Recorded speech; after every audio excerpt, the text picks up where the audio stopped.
Welcome back, everybody, to The Truth About Addiction. Today, I am bringing a really cool episode because it highlights three different people who spoke on a panel at a recent Heart Conscious Creators event, which, for those of you who are new to the podcast, is a monthly speaking event that I started after my book came out last June. And the idea of the event is that I'm taking the 12 steps of recovery, making them modern and trauma informed, such that anyone, addict or not, has a spiritual blueprint for how to get through life's hardest things. And at the event, I take one of the steps every month. I extract the universal message inside of the step, and I discuss how we might use that step in how we live, love, parent, and work. So at a recent Heart Conscious Creators event, I had three amazing guests on a panel. You'll hear from all three. And I ask them rather intuitively about not just who they are, but who they are when anger shows up and how they work through things like anger, rage, and resentment to return to a place of love, mostly so that they can set themselves free of carrying that burden on their backs. Really fascinating stuff. The conversation was really interesting. There's more parts to this, but this will give you just enough to sink your teeth into and to actually use it in your real life. If you find this podcast valuable, please share it with a friend, send it to someone you love, subscribe, leave a review. I'd love to hear from you. And please go and follow me on social media at Dr. Samantha Hart, Harte. Book a discovery call. It's totally free. I'd love to connect with you. And now, please enjoy. Sick and tired of the voice inside my head. Never good enough, it's leaving me for dead. But perfection's just a game of make-believe. Hey, gotta break the pattern, find a new reprieve. Breaking the... Bruce Cardenas. Born and raised in High Bridge, New Jersey. I shouldn't be here today. I was run over by a car when I was 7 with one of my best friends. I woke up in the hospital with fractured leg, internal injuries, and my friend passed away from that accident. It was my first experience with death as a child, and my last. So somehow I was held back in school because of that. So I thought I was challenged. Barely squeaked out of high school. When I did get out of high school, I joined the Marine Corps. I think encouraged upon my father.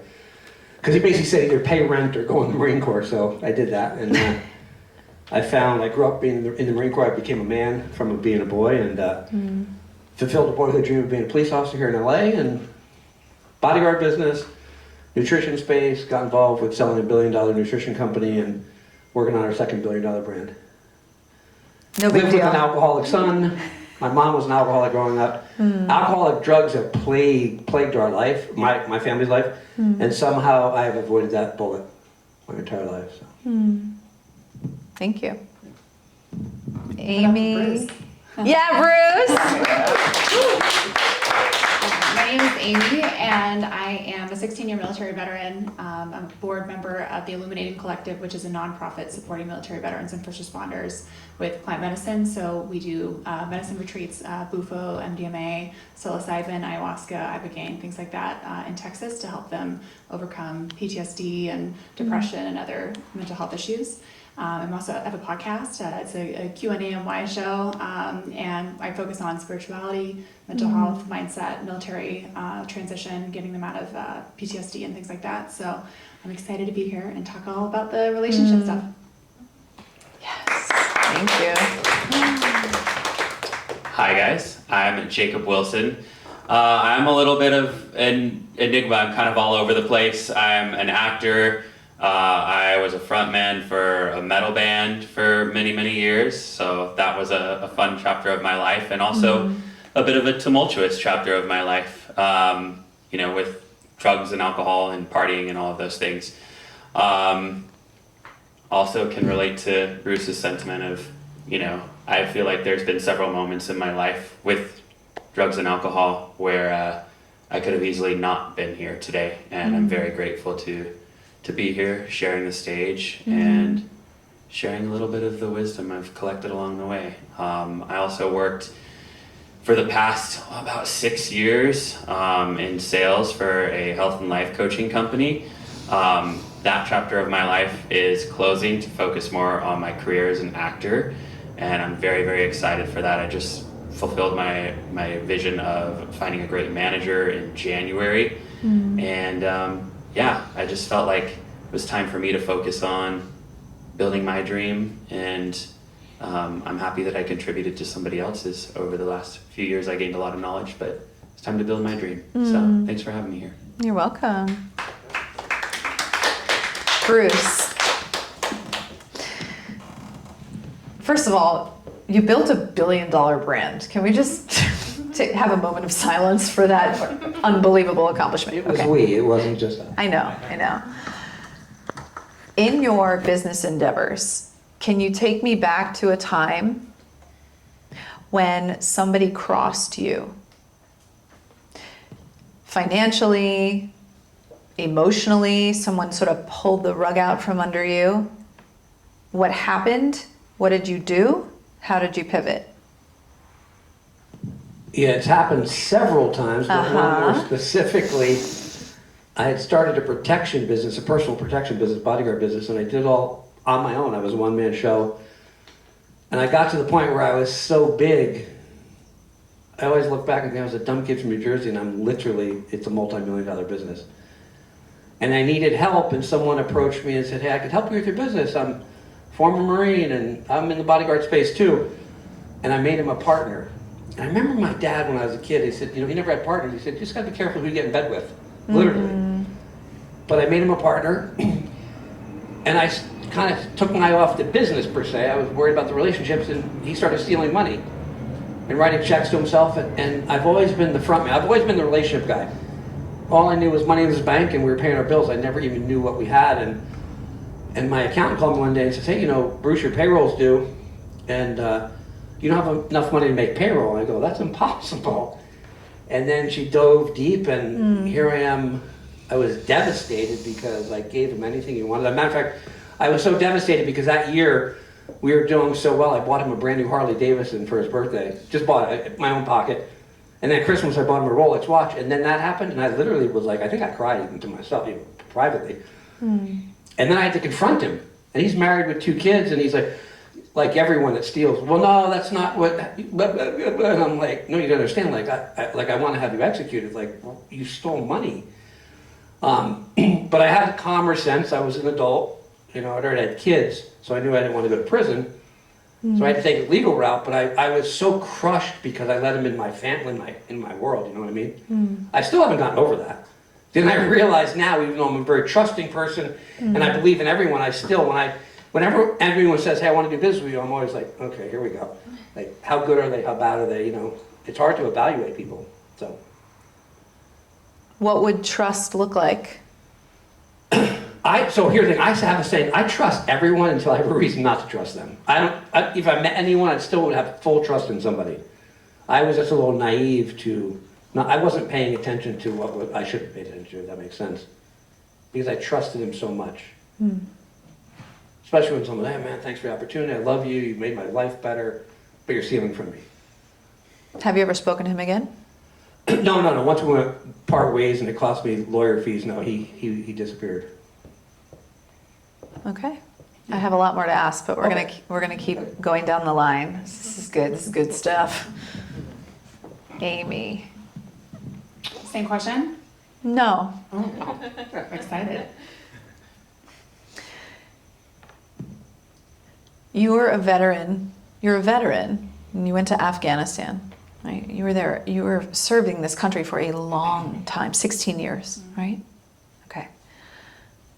When you got back and you were trying to integrate into normal life, how did anger, if it did, show up? And what did you do? Oh gosh, yeah, anger has not left. Yeah, I was definitely a really angry person coming back from Afghanistan for many reasons. Little context, I had a son. He was a baby. I had an 18-month-old baby when I went overseas, and I was there for almost 2 years. So I came home to a 3-year-old. And so I was robbed of that time with him. And I was married at the time, and my marriage completely fell apart the moment I got home. So I was robbed of that.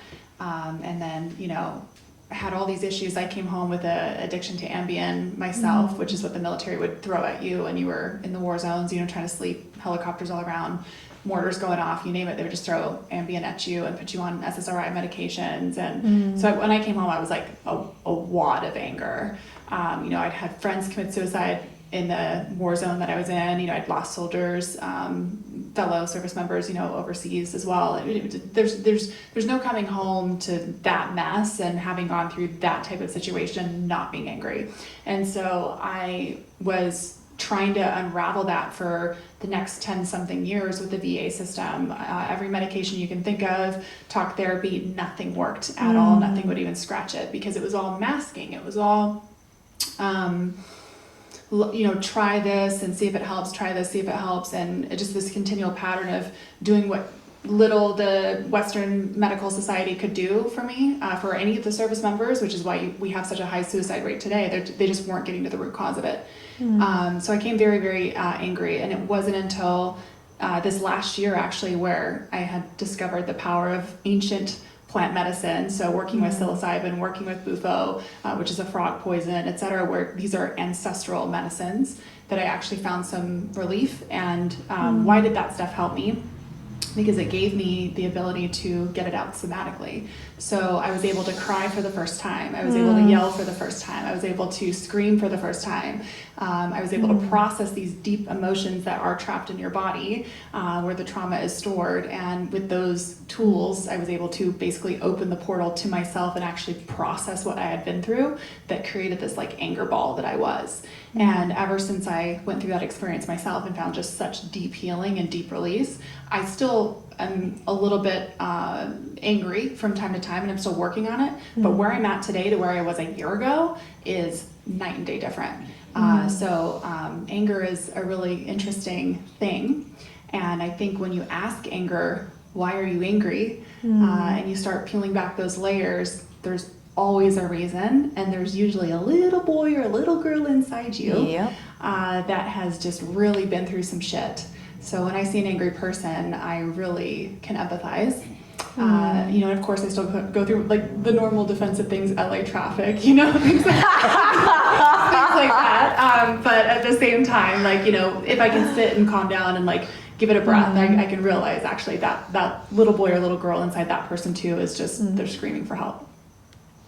I think that's so important. Everything, first of all, thank you for what you're sharing, because this is exactly the kind of talk that I want to be having tonight. It says how to lead with love, right? And so you just gave a really powerful example of how to take the lens of anger towards someone else and shift it, right? What would life be like if our consciousness was so elevated that when we see somebody homeless, screaming, high, in a state of rage, if we stopped taking it personally and we said, oh my God, that person is in such a deep state of suffering. We may not be able to stay there, but it just opens the window for compassion, being curious about why they are the way they are, instead of it being all about us and how they're screwing up our plans. It's exactly why we're talking about this, right? It's so powerful. Oh, I could talk to each of you for 30 minutes. We're gonna need a follow-up call, you guys. Okay. Jacob, by the way, you guys, I don't come in, I read everybody's bios and I know what the night's gonna be about, and then I listen and I intuitively ask what I wanna ask. based on what they're sharing. So this is not planned. And here's what I want to ask you. Yeah. Take me to a time when you were really angry at yourself.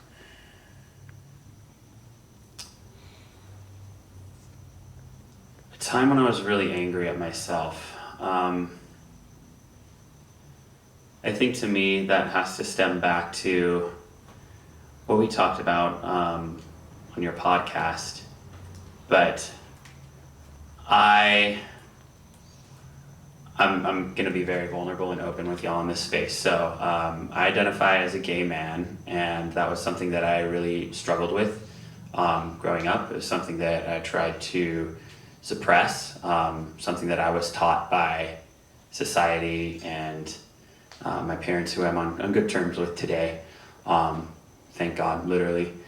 And just the institutions around me growing up, that wasn't okay, and that caused a lot of shame to not acknowledge such a core part of who I am. And I dealt with that through medicating. For me, it was smoking weed and just numbing out, which morphed into drinking and other things through the years as well. But weed was always kind of my drug of choice. It just leveled everything out. It made me not care and just relax the voices up in here. And there was a point in high school where it was my senior year, and I hit that bottom. I'll never forget it. But I was walking into PE class, going into the locker room, and we're all standing at the lockers, and I had just reached that point where I knew that, well, I acknowledged that I couldn't control it anymore. It being the addiction, and our locker it was solid metal, but there were like these little grids where you could see inside of it. And the hardest I could, I punched the F out of that locker, and my knuckles started bleeding. And I remember going to my PE teacher at that moment and letting her know, like, hey, I gotta go home, like I'm going through some stuff. And I just let her know everything, you know. I've been medicating, and I realized that it's out of control and I need to get help. And her name was Mrs. Collins, and she just looked at me in that moment, and she said a bunch of things, but the one thing that I remember was sometimes you just have to let go and let God. And God being, you know, love, God being whatever anybody believes it to be, surrender.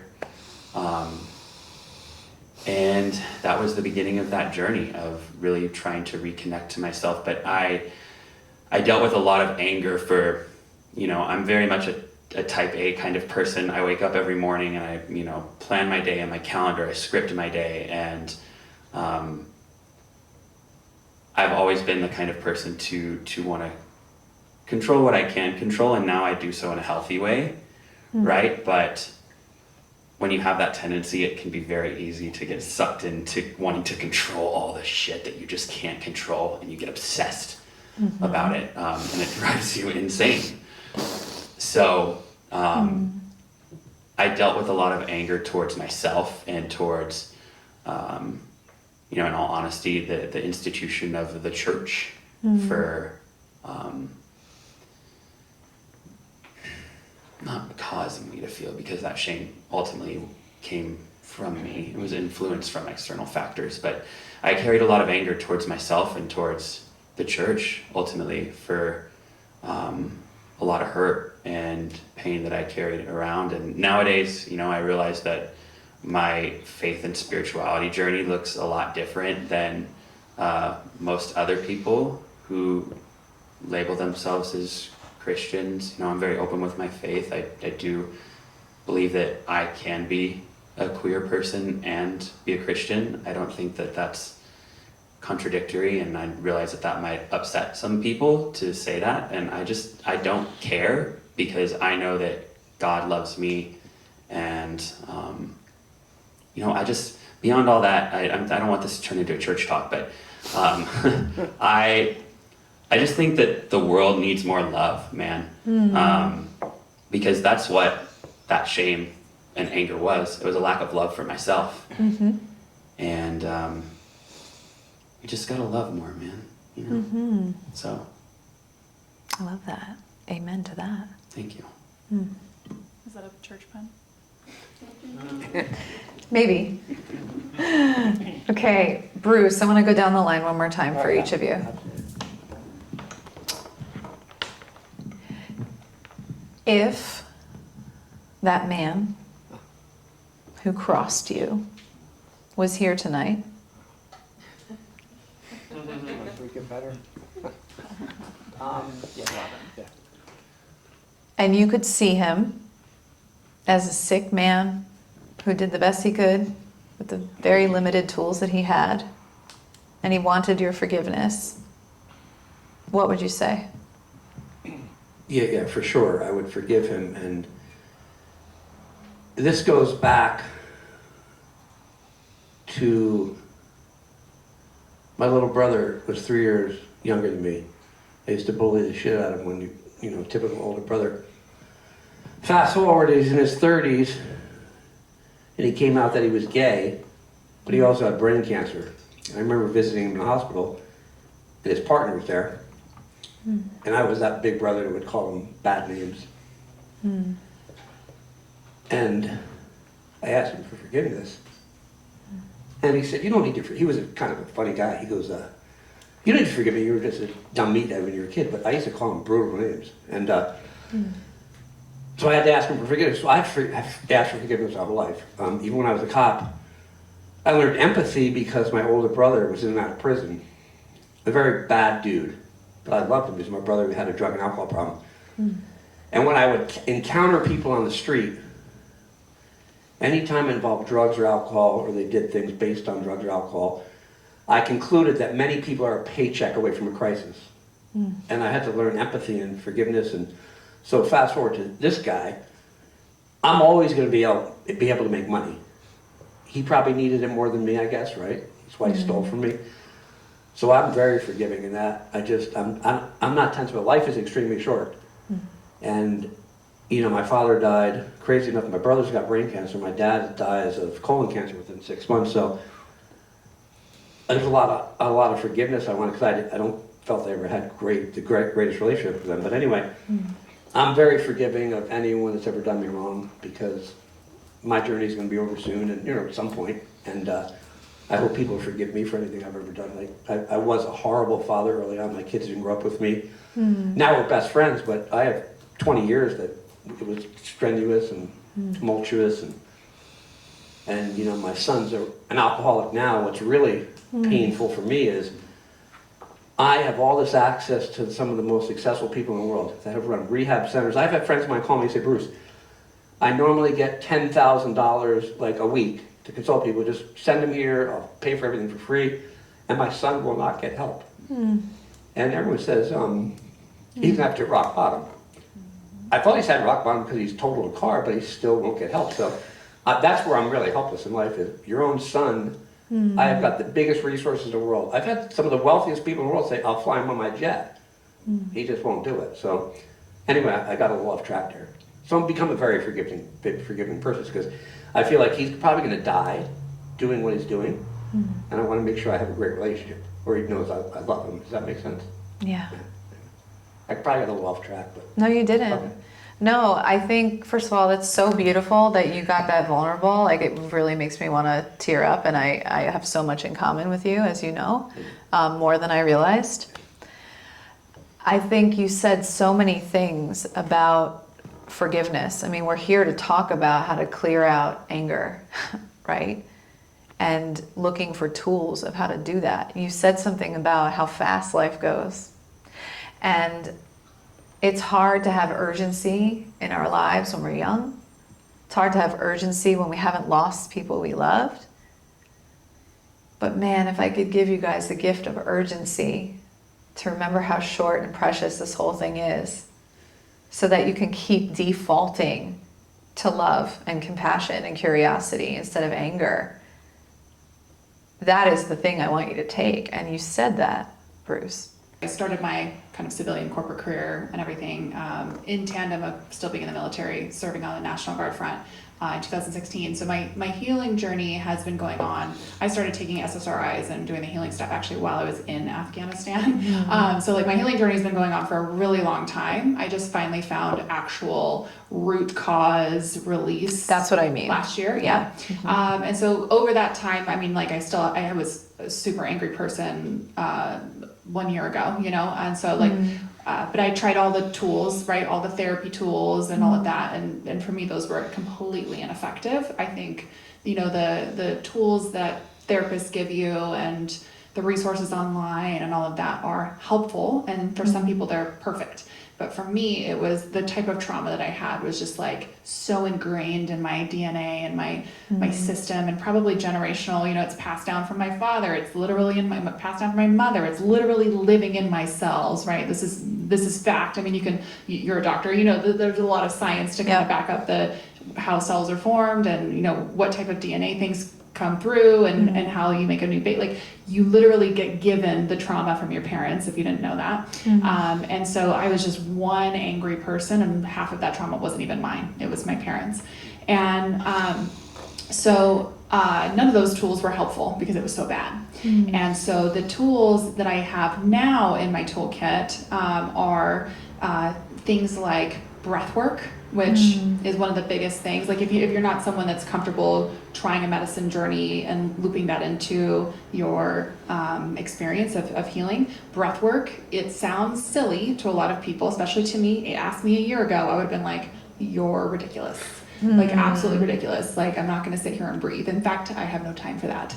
And then I got to a point where I was so desperate, where I was suicidal a year ago, and so I went to this retreat center, and they did breath work, and literally there was me. I wish you could see a little video now of it, because I was rolling my eyes at the guy. Everyone else was in there going, you know, and I'm literally like, this is so stupid. And then I was like, okay, I'm gonna humor this person, you know, and I was like resenting it, like I'm gonna go through this dumb exercise, and I had my mask on, my little eye mask, and I was breathing, doing the work, and then we're 20 minutes in, and all of a sudden I'm seeing shit.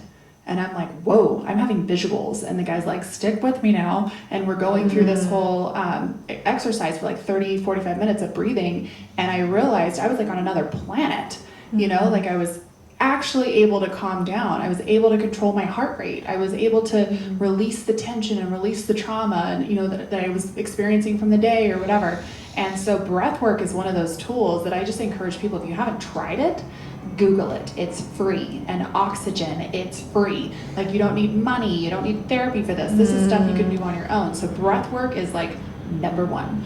And then number two is like literally pull out your journal and just write it out. Because a lot of the things that I'm talking about, like the stuff that gets you wadded up and angry, it's because you're not releasing it. Yep. You're not getting it out. And so if you don't have someone to talk to, grab a pen, grab a piece of paper, and write it out. And you'll find that at the end of that exercise, you might cry, get annoyed, think it's dumb, your hands get sore, whatever. Take a break, get some water, take a stretch, take a lap around the block, come back and finish writing until you're done being mad about what you're done being mad about. What you're mad about. And so breathwork, journaling. And then the third thing that I would emphasize and encourage is just like to sit down and think about all the things that you're grateful for, like your gratitude list, which again is one of those things where I'm like, that's stupid, right? Like literally when I started this healing journey, I'm like, you know, you go from getting shot at and having mortars and all these things, and then someone's like, make a gratitude list. Right? Make a gratitude list, right? But it actually freaking works. Because, you know, if you realize just kind of how good you have it, like you shared your story about like sleeping on couches and stuff, and you know, your marriage falling apart and all of this, like you hit rock bottom, like what possibly was going right? Well, I'm going to give you a list. I wasn't even there, but I'm going to give you a list. First thing in the morning, you had 2 miracles. Your little eyes opened. That's 2 miracles right there. Some people can't even open their damn eyes, you know?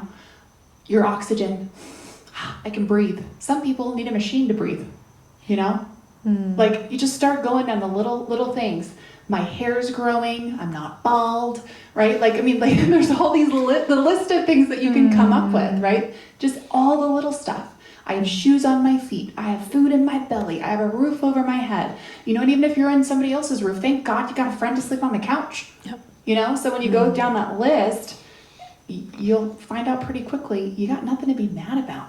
What are you mad about? So anyway, that's what I do now. I love it. Yeah.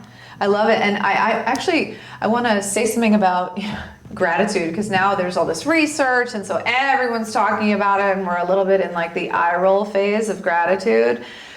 I want to challenge people. You know, we talk a lot on the flip side of that of triggers, which a lot of people eye roll about too. The opposite of a trigger is a glimmer. A glimmer. And as a parent, there are so many days that are a shit show. I mean, a shit of a show of a day, right? And I'm just looking for one glimmer, one magical moment. Like my daughter just, oh, I love you, you know? Or just being sassy or funny, and that's enough to sustain me, right? So if a glimmer feels good to you and gratitude maybe doesn't, try it. It's a fun little mental hack. Yeah, I love those. And they're all free, like you said. Everything you said is free. So Jacob, I have to go this route because you went this route, and you guys heard my story about God and my sort of hatred for the word and how I now understand God. And so I can say that word freely and I feel nothing. I feel no recoiling or activation, right? So I'm so curious. You're in the entertainment industry, which is such a difficult, notoriously toxic industry, right? And if the default to anger is love, if the flip side of it is love, and you find access to that through your version of God, how are you bringing God or a God consciousness into work in the entertainment industry? Great question. I think something that's really important, especially in the entertainment industry, I knew this was going to come up. I had something that happened last night that I'll share about with this. Especially in this industry and in this town in general, I feel as if it can be notorious for people looking to take and receive rather than give and add value. And just be a genuine person that chooses to lead with love and live in integrity each day. So last night I ran into a casting director that I've known over the years. She's called me in for a couple things, and she recognized me and mentioned me by name, pulled me over, and her assistant Jamie was there, and Jamie stepped out for a bit. And I had some one-on-one time with Renee, and she was telling me that Jamie was like, I'm impressed that you remembered his name. Like, you see so many faces each and every day. And Renee told me that she told Jamie, like, yeah, you're right. I don't really usually remember people's names, but every time that Jacob and I have interacted outside of an audition or anything, he's always been so genuine, and he's never made me feel like he's trying to get anything from me. And both of our moms love System of a Down, and so I just remembered his name, and it meant so much to me to hear that last night, because that to me is leading with love. That's leading with genuineness and care, right? And I think in society we all want this 5-step formula to fast track this result, right? Success, whatever that is. When there really is no fast track result for anything in life, but if you're trying to play the long haul in any career, what's going to take you the furthest is empathy and love and compassion. And I think that's what's really helped me stand out so far in my journey in this industry, is leading with love, leading with care. And, you know, when I show up to set, I I want to be the person that, you know, learns wardrobe's name, learns hair and makeup's name, and cultivates an environment where everyone feels celebrated and is working together as this cohesive unit, rather than, you know, the diva jackass actor that's just there to take up space and collect a check. That's not how I want to live. You know, I want to. There's plenty of darkness and toxicity and anger in this world, right? And we can only combat that by being a light and leading with love, and that takes intention. It's so freaking easy to wake up each day and you almost just kind of naturally can fall into negativity, right? If we're not consciously creating a positive circuit of thought. And for me, what that looks like every morning is I say a prayer, I read affirmations out loud, and I'm like, literally, it's like putting gas into the car of my body, right? I'm fueling my body each and every day in my mind with the thoughts to create the environment that I want to live in. And I think that that's so important because, you know, my acting coach says, if a scene starts well, that it's pretty likely that it's gonna end up going well, right? So I take that into my days of like, if I can start my day well, then it's pretty likely the rest is gonna fall into place. Starting and ending, I feel, are really, really important for your days. And with what you mentioned with gratitude, like, wow, I opened my eyes today.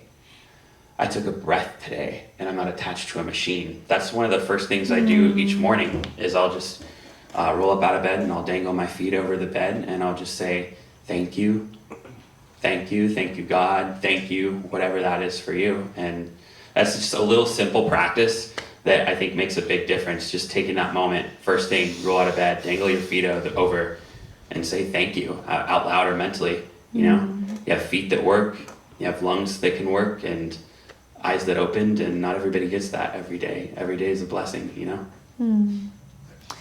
I mean, let's give it up for our panel. Holy cow. Thank you guys so much.